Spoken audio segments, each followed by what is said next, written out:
Hi everybody, today we're going to work on adding fractions with the same denominator.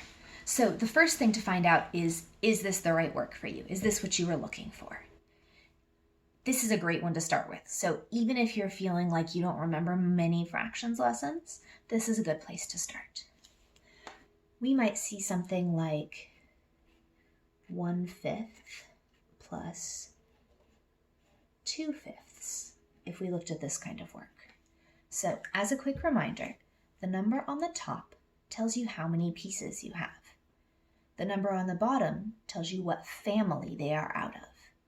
The number on the top is sometimes called a numerator, and the number on the bottom is called a denominator. Right here in the name of our lesson where we wrote same denominator, that means the number on the bottom is the same for both pieces of our question. It means that we are adding pieces of the same family together. If you have different denominators, this becomes slightly more complicated, and we'll save that for a different lesson. So let's try this one. You have your fraction pieces at home that you can cut up. I would suggest that you take a second and write the fractions names on them, because I don't know about you, but when I see a 9th and a 10th next to each other, if they don't have the numbers on them, I might not be able to tell them apart. So 1/5 plus 2/5.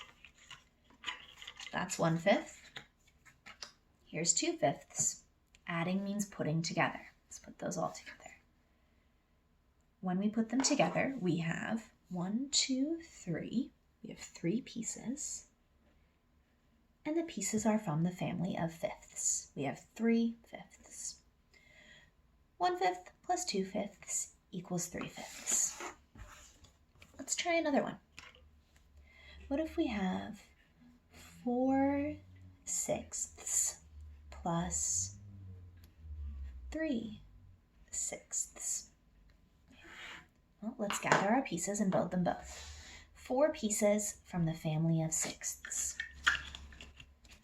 1/6, 2/6, 3/6, 4/6.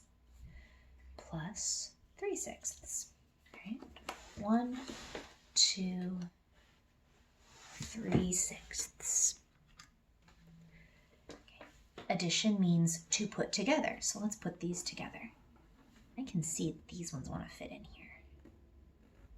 Remember that it takes 6/6 to make a whole.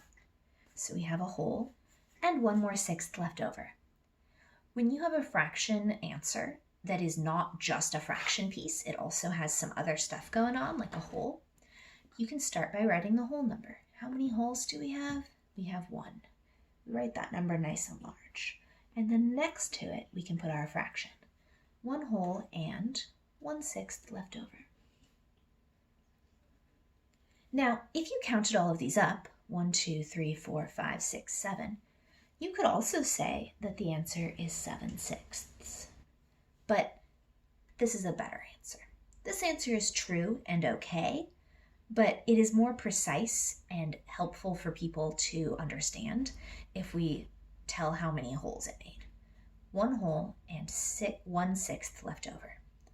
4/6 plus 3/6 equals 7/6, which is the same as 1 and 1/6.